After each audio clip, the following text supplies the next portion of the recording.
Okay nga tulog? Good afternoon, sir. Okay ba tulog o makapoy tulog? Para mga tigan pa ako mga ibang lugar, no? And you guys are the second batch of this training. I had the pleasure of meeting the first batch yesterday, and as I said yesterday, it's always a pleasure meeting my fellow Marais who are from Borongan here. As I was saying yesterday, I studied in Borongan. True plano do ako. Nagtatagalog na ngayon para maintindihan ng ating mga ibang bisita.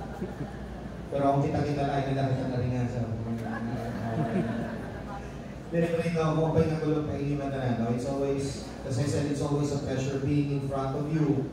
However, I notice that you are all at the back. Nobody's occupying the front seat. Maybe we should come forward. Those at the back, maybe you can come forward so that you will be seen, no? Ipakita natin ganito mga waray, mahilig umatubang. Umatubang. Balita ko. Are you okay? Yes. Oh. Bagay ng waray pa, ano ba nakakaon, kaya medyo mahina pa, maluya pa, ang baton. Are you okay? Yes. There you go. All it takes is one more question and you get the better answer. Anyway, yes, I am one of the new additions to the DepEd family. I am the director of the PHROD, the Central Office. Huwag niyo akong kuyugin, ayaw ako niyo pagkastiguha kung di kami itong responsable na itong pagpalusat ng mga polisiya na siguro ang iba din niya iyo nabubugatan, hindi na nabug because of the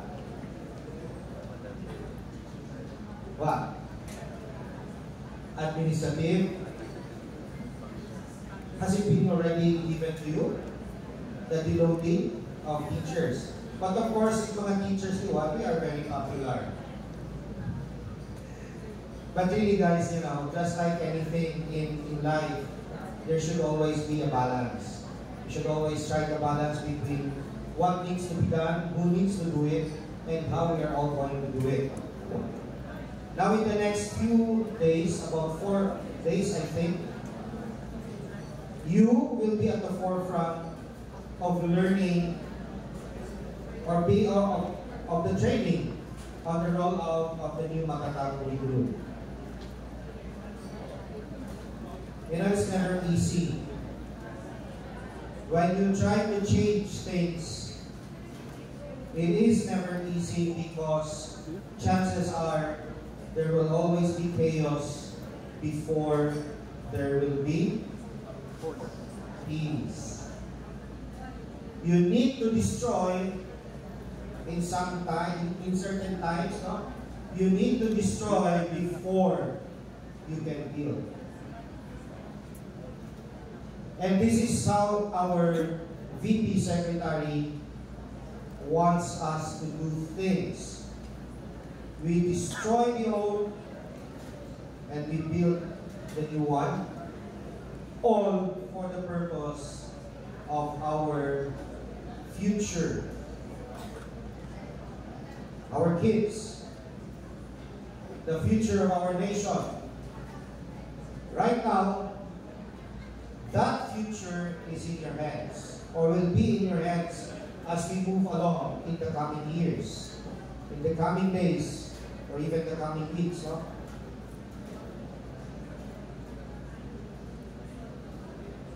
What better way to do it?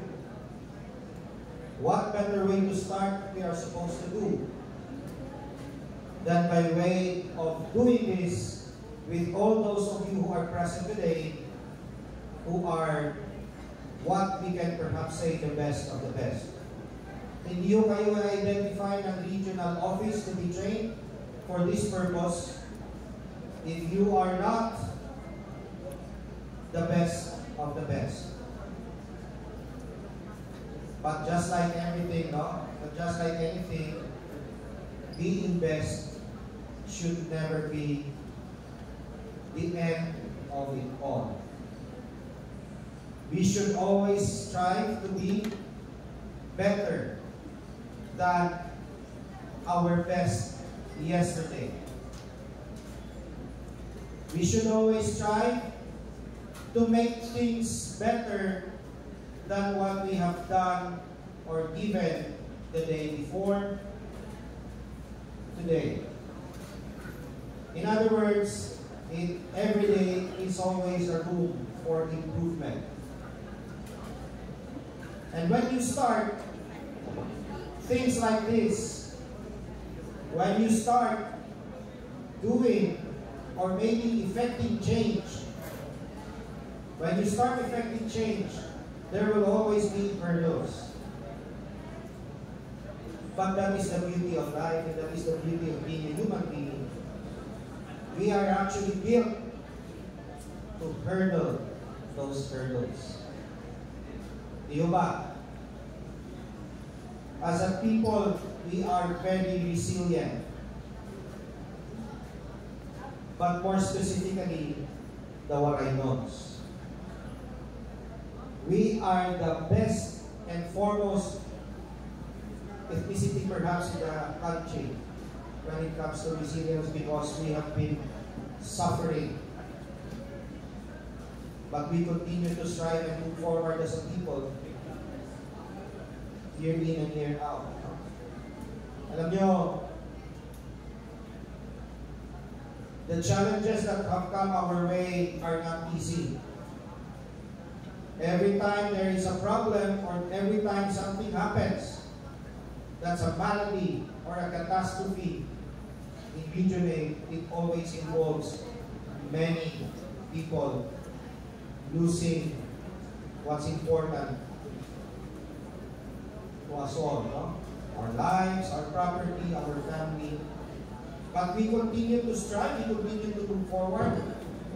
We continue to stand as a people because we know that we cannot be defeated by all these challenges. And that is the same with education. You see, in the past several years, our performance has never been as worse as it is now.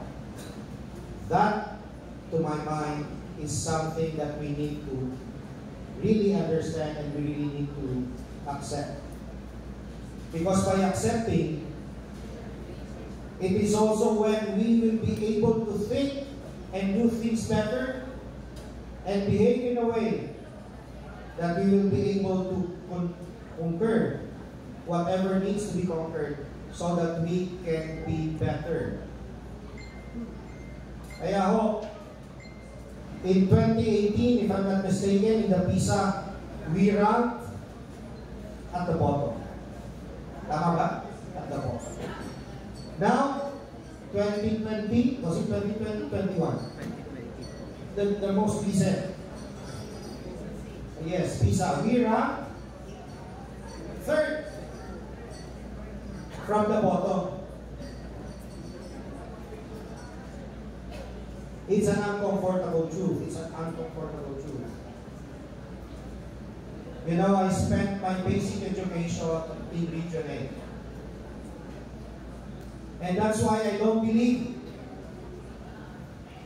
that we cannot do better. Region 8 has produced many great minds and many great people. Even the president right now is from Region 8. So what greater can it be as proof that we can do better, that we can do what others can do just the same. But we need to be together. We need to help each other and we need to understand what we have to do in order to deliver and be better and make things better for our kids. Who will be the next generation? Who will be the next one sitting just as you are sitting now, and maybe talking just as I am talking now. Maybe delivering, not so much as the address that I am saying now. I am hoping that they will be delivering a much better message. I'm hoping that they will be saying that we did it. Diba? Sana ang message nila sasabihin na nila next time. Ay, salamat sa pagpupunyagi at sa pagtsatsaga ng mga nauna sa atin. Eto na tayo ngayon. We did it. That, to my mind, is the best legacy that all of us can leave behind. As Rizal once said, ang kabataan ang pag-asa ng bayan. Let's keep that in mind when we do things, when we roll out and start doing this new curriculum, the Matatag curriculum, which has, for the first time I think in years, returned, for example, the subject of GMRC. Kasi parang nawawala na ang mga bata doon sa maayos na pakikitungo, maayos na others, no? Napaka-importante. Let us not be like other nations. It's not always good to look at other nations as an example, because other nations sometimes are the worst example that we can find. We cannot be like many in the first world country. Okay, so maybe before I end my talk, I was just trying to inspire and create that passion in you as you to fuel yourselves, no? In the next few days, so that you will be able to do this thing. It's not easy. I watched, I saw, I joined some of the sessions yesterday. It's fun, but I know it's never easy, especially when you are changing already what we are going to be teaching our kids in the next few years. So as we move forward, as we build our foundation for the next generation of children, the next generation of the future, let us always bear in mind na kung kayo ay nahihirapan na sa ginagawa ninyo, tandaan natin na ang ginagawa ninyo ay para sa mga anak pa rin ninyo at sa mga anak ng mga anak ninyo sa susunod na mga taon. If you put that in our minds, things will never be hard for us. Things will be easy because we all have these kids as our inspiration, as the reason why we are working here. We are doing what we need to do for the better of our future. Sabi, utron ko, nalilipay ako, mani ako yung tubangan, nalilipay ako every time na invitar ako mani ng July. Actually, hindi na ako rin ako ka-imbitar. Bigla na lang akong ipinadala dito. Hindi ko nga alam eh. I was in Cebu and then I was told to come. So, but it's always a privilege for me touching base with my fellow Rhinos. And for that matter, I am also very happy that while we are not doing well in PISA, at least the Region 8 doing well in that. Tama ba? Congratulations, Region 8. I hope next time, despite the challenges we have, in other ways we have namin makakapasa na course. Yes, di ba?